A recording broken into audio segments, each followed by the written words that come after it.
Ananya's Nana Nani Homes, a paradise for senior citizens. Holidays nale adu namma GT Holidays da, South India's #1 travel brand. Colorful collections, trending fashions, the Chennai Silks in Aha Oho Adi sale 50% வரை தள்ளுபடி. ஏதாவது உங்களுக்கு வாழ்க்கையில் ஒரு பிடிப்பு வேணும், இல்லை ஒரு அட்வைஸ் வேணும்னு கேட்டால் இத்தனாவது அப்படி திறங்க. நீங்கள் எந்த குரல் அன்னைக்கு இருக்கிற சூழ்நிலைக்கு உங்களுக்கு பதிலை தருவதாக உள்ளது. அதுதான் அருள். நம்மளுக்கு தெரிந்த ஞானிகள் வெண்மை ஆடை உடுத்தக்கூடிய இருவர் உண்டென்றால் அது வள்ளுவரும் வள்ளலாரும். வள்ளுவருக்கும் வள்ளலாரும் வெண்மை ஆடை உடையவர்கள் தான். அறிவே இல்லாமல் இருக்கிற ஒரு அணு எங்கும் பரிபூர்ணமாக நிறைந்திருக்கிற அந்த அற்புதமான பேர் அறிவு இருக்கு பாருங்க, அது நம்மளுக்கு உள்ளே சென்று நம்முள்ளே இருந்து அம்சமாக இருந்து தாவரத்தில் இருந்து மனித பிறவி வரைக்கும் அந்த திருவிளையாடல் அப்படி புரிகிறது பாருங்க. அதான் நடனம். நடராஜ நடனம். எல்லாத்துக்கும் உருவத்தை கொடுத்துட்டோம். இப்போ நடராஜர்னு சொல்ல ஆசையாக இருக்குது, சிவம்னு சொல்லதுக்கு ஆசையாக இருக்குது. நீங்கள் சிவம்னா எங்கே போயிடுவீங்க? அங்கே போயிடுவீங்க. நடராஜர்னு அங்கே போயிடுவீங்க. ஆனால் எல்லாம் சொற்கள், சத்திய சொற்கள். அதற்கு நீங்கள் உருவம் வைத்து பார்க்கக்கூடாது. ஆமாம், யார் கண்டுபிடிக்கிறான் அவன் வெற்றி பெற்றவன். ஒளிஞ்சிட்டு இருக்கவன் கண்டுபிடிச்சா அவன் தோந்து போனான். இப்போ இறைவன் நம்மகிட்ட தோப்பாரா? என்றும் வெற்றி உடையவர் யார்? இறைவன். அவர் நம்மளிடம் நம்மளுடைய அறிவுக்கு அப்பால், நம்மளது எண்ணத்துக்கு அப்பால். அதனாலதான் இறைவனை பற்றி வள்ளலார் சொல்றார், இறைவா முயன்று முயன்று பார்த்தோம், உன்னை கண்டு காண முடியவில்லை. இறைவா நீயே வந்து உன் உண்மையை தெரிவிப்பதாக உள்ளதுன்னு சொன்னா இறைவன் பெருமைப்படுறானா? இறைவன் சிறுமைப்படுறானா? அப்ப வள்ளலார் ராமலிங்க அடிகளார் சொல்லக்கூடிய அந்த ஒழுக்கம் நெறி என்பது என்னன்னு கேட்டா, ஐபிசி பக்தி நேயர்கள் அனைவருக்கும் அன்பு வணக்கம். இன்னைக்கு நம்ம கூட வள்ளலார் சார்ந்த நிறைய விஷயங்களை பகிர்ந்து கொள்வதற்காக வள்ளலாரை தன்னுடைய வாழ்க்கையிலும் வார்த்தையிலும் பின்பற்றி வருகின்ற ஏபிஜே அருள் என்கின்ற இளங்கோ சார் நம்ம கூட இணைந்திருக்கிறார்கள். சார் வணக்கம். வணக்கம் சார். இப்ப வள்ளலார் பத்தி நம்ம பேசும் பொழுது அவர் தன்னுடைய உடலை ஒரு வெள்ளை நிற உடையால மூடியிருந்தார் அப்படிங்கிற விஷயம். வெள்ளை அப்படிங்கிறது புனிதத்தை குறிக்கிற ஒரு நிறம். வெள்ளை அப்படிங்கிறது எல்லாத்தையும் கடந்து விட்ட ஒரு நிலை. வள்ளலார் கண்டிப்பா வள்ளலார் அந்த வெள்ளையை சூஸ் பண்ணதுக்கும் ஒரு காரணம் இருந்திருக்கும்ல, அது என்ன காரணம்?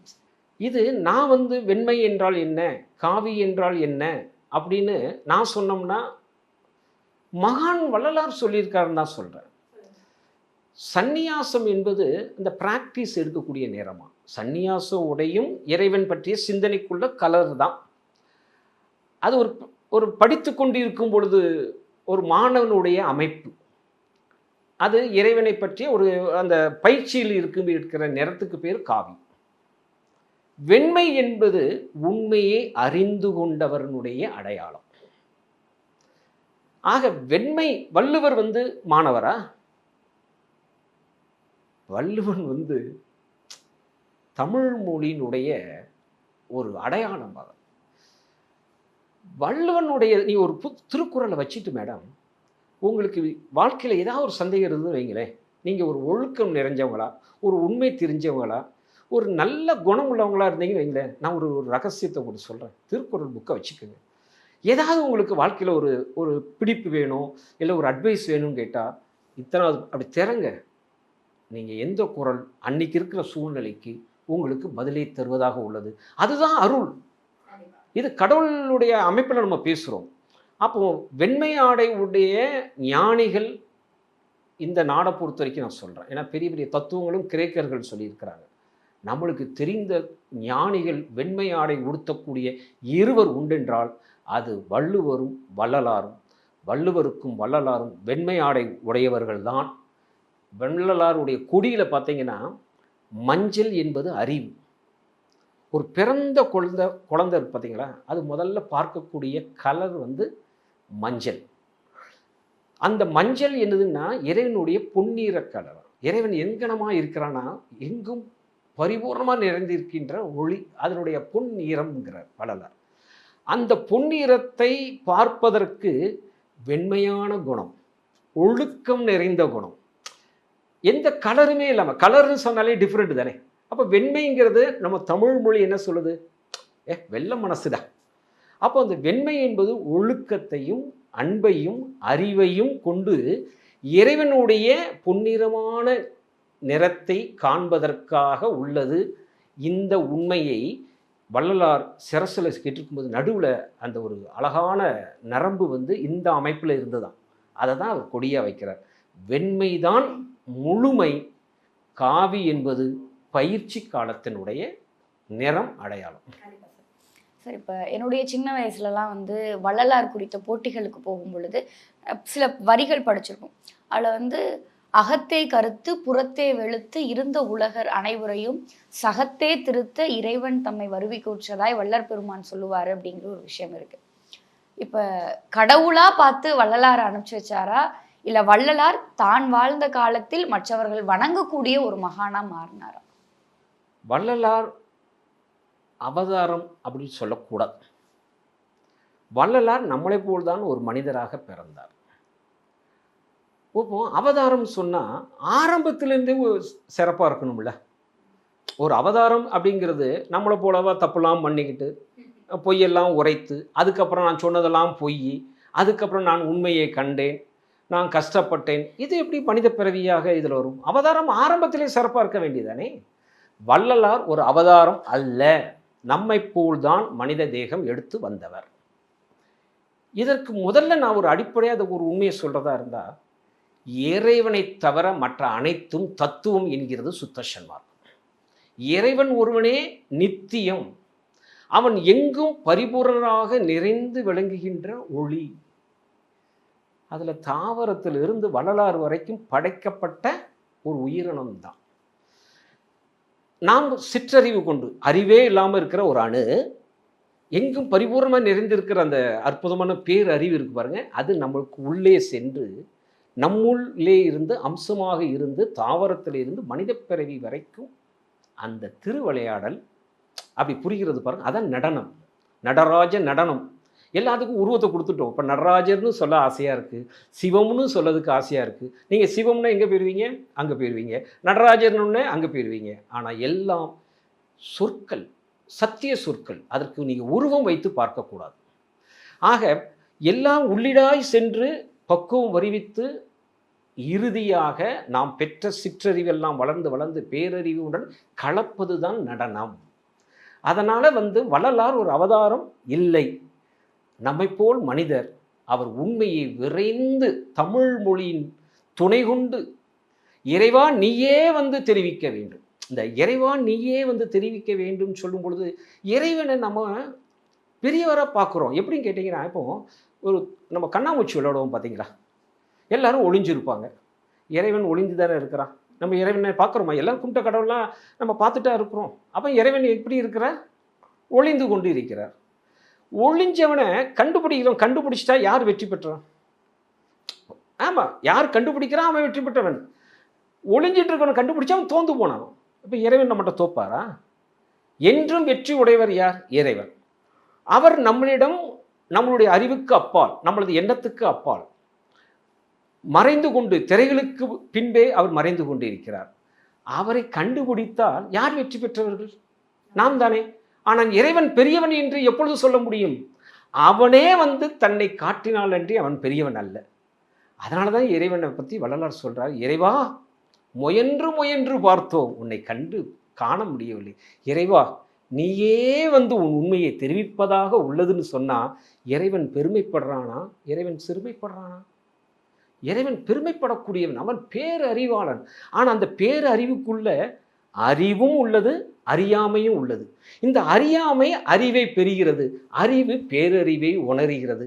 இதற்கு பேர் நடராஜ நடனம். ஆனால் அந்த நடராஜர் சமய நடராஜர் இல்லை. சார், இப்போ பொதுவாக வள்ளலார் அவருடைய கருத்துக்கள்ல நிறைய அகம் சார்ந்த அனுபவங்களை சொல்றார். இப்போ வள்ளலார் சொல்கின்ற உலகியல் அனுபவங்கள் அப்படிங்கிறது எப்படிப்பட்டது சார்? ஆமாம், இந்த வள்ளலாருடைய என் மார்க்கத்தின் உண்மை அக அனுபவமே உண்மைங்கிறார். வள்ளலார் தான் அக அனுபவமே உண்மையை சொல்லியிருக்காரா? அகம் அனுபவமே உண்மை அப்படின்னு சமய சான்றோர்களும் சொல்லியிருக்காங்க. நாதன் உள்ளிருக்கையில் எங்கெங்கோ அலைகிறான் ஞான தங்கமே அப்படின்னு போட்டுட்டு அந்த பாட்டையும் போட்டுட்டு எங்கே போவாங்க? நாதன் உள்ளிருக்கையில் எங்கெங்கோ அலைகிறான் ஞான தங்கமே அப்படின்னு சொன்னால் தளத்துக்கு போக வேண்டிய அவசியம் இல்லை. ஸோ சமயங்களும் அக அனுபவத்தை சொல்லியிருக்கிறாங்க. வள்ளலார் ஒருத்தர் தான் அக அனுபவமே உண்மைன்னு சொல்கிறார் பாருங்க, அதுதான் சிறப்பு நான் நினைக்கிறேன். உலகியலை பற்றி வள்ளலார் சொல்லியிருக்காரா? இதுதானே அக அனுபவத்தை சொல்கிற வள்ளலார் உலகியலை பற்றி சொல்கிறார். உலகில் இருக்கிறவங்களுக்கு தானே சொல்கிறார் வள்ளலார். அக அனுபவத்தில் உண்மை தெரிவதாக உள்ளது. அப்போ உலகியலில் என்ன ஒன்று? உலகியலில் நாம் கேரக்டர் படி நாம் சரி பண்ணிக்கணும். ஒழுக்கம் நிரப்பி எல்லா உயிர்களையும் தம்முயிர் போல் பாவிக்கின்ற உணர்வை வருவித்து கொண்டு எல்லாம் பிறந்தனே. அப்போ நம்ம கேரக்டர் ஃபில்ஃபில் பண்ணுறது உலகியலில் தான் இருக்குது. தகுதியை நாம் மேன்மைப்படுத்திக் கொள்வது உலகியல் தான் உள்ளது. அனுபவம் ஏற்படுவது தான் அகம். உலகியலை பற்றி சொல்லும் பொழுது சொல்கிறார், ரொம்ப அருமையான நல்ல கொஸ்டின் நான் நினைக்கிறேன். ஒத்தாரும் உயர்ந்தாரும் தாழ்ந்தாரும் எவரும் ஒருமை உளர் ஆகி உலகியல் நடத்தல் வேண்டும். எப்படி உலகியல் நடத்த சொல்கிறார் பாருங்க.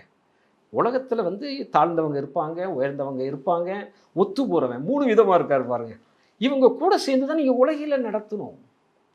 இதுதான் உண்மைங்கிறார். ஆனால் அதுக்கு அவர் என்ன சொல்கிறாருன்னா, உலகிலாகட்டும் அகமாகட்டும் அவர் ஒரு அருமையான சத்திய சொல் சொல்கிறார். வள்ளலாரை வார்த்தை சத்திய சொல்லினுடைய பொருளின் மூலமாக தான் வள்ளலாரை நம்ம உண்மையை அறிய முடியும். ஒருமைங்கிறார். உலகில் ஒருமைன்னா என்ன தெரியுமா வள்ளலார் சொல்கிறார்? யாருக்கும் தீங்கு செய்யாது, ஒருவேளை மற்றவர்கள் யாரும் தீங்கு நமக்கு செய்தால் சகித்து அடங்கி இருப்பதுக்கு பேர் ஒருமையா. இது உலகியல். ஒருமைக்கு சிறப்பியல் சொல்கிறார். சிறப்பியல்னா அகம். அந்த ஒருமைக்கு என்ன சொல்கிறார்? தனது அறிவு. எனக்கு ஒரு அறிவு இருக்குது பார்த்தீங்களா, அதுவும் ஒழுக்கமும். நான் சுத்த சன்மார்க்க கொள்கைன்னு சொல்லியிருக்கேன்னு ஒன்று சொல்கிறேன். நான் சுத்த சன்மார்க்கத்தினுடைய நெறின்னு ஒன்று சொல்கிறோம்ல, அந்த நெறி என்னுடைய அறிவில் சரின்னு பட்டுச்சுன்னா இறைவனை அகத்தில் காணலாம். அப்போ வள்ளலார் ராமலிங்க அடிகளார் சொல்லக்கூடிய அந்த ஒழுக்கம் நெறி என்பது என்னன்னு கேட்டால், ஆசாரங்களை விட்டு ஒழித்து, அவர் 13 ஆசாரங்களை சொல்கிறார். ஆசாரங்களை விட்டு ஒழித்து பொது நோக்கத்தை வருவித்து கொண்டால் ஒருமை வருகிறது. அந்த ஒருமையில் உனக்கு அக அனுபவம். அந்த அக அனுபவத்தில் உன் உள்ள அறிவினிலே இறைவனுடைய சொரூபம் காணலாம். இறைவனை எதுக்கு காணதுக்காக அவ்வளோ கஷ்டப்படுறோம்? மரணமில்லா பெருவாழ்வு தான் கேட்டால் அந்த வரம் நம்ம அகத்திலே அவர் தருவதாக உள்ளது. அப்போ ஒருமைக்கு உலகில் அர்த்தமும் தரார், சிறப்பிலாக மெய்யில் அர்த்தமும் தாரான்னு நான் நினைக்கிறேன். சார், நிறைய விஷயங்கள் நீங்கள் பகிர்ந்துக்கிட்டீங்க. உங்களுடைய வள்ளலார் அனுபவம் ஒரு கடல் மாதிரி. இன்னைக்கு அதிலிருந்து சில மலைத்துளிகளை எங்களுக்காக கொடுத்துருக்கீங்க அப்படின்னு சொல்லலாம். நிச்சயம் இது பார்க்குற பல நேயர்களுக்கு வள்ளலார் யார், அவர் சொன்ன தத்துவம் என்ன, அவரோடு சேர்த்து அவர் கண்ட இறைவனை நாம் காண்பதற்கான வழி என்ன அப்படிங்கிற மாதிரியான பல விஷயங்களை சொல்லும், அவர்களுக்கும் தெரியப்படுத்தும் அப்படிங்கிற நம்பிக்கை எங்களுக்கு இருக்குது. உங்களுடைய இந்த நேர்காணலுக்கு எங்களுடைய நன்றி சார். ரொம்ப சந்தோஷம். ராமலிங்க அடிகளாருடைய 19ஆம் நூற்றாண்டில் தோன்றிய அந்த மகானுடைய அந்த உண்மை பொது நெறி தனி நெறி சொல்வதற்கு ஒரு வாய்ப்பு கொடுத்த ஒரு பொது சேனலாக விளங்கக்கூடிய ஐபிசிக்கு நான் நன்றியை சொல்லி வணக்கத்தையும் சொல்லிக்கிறேன். வணக்கம்.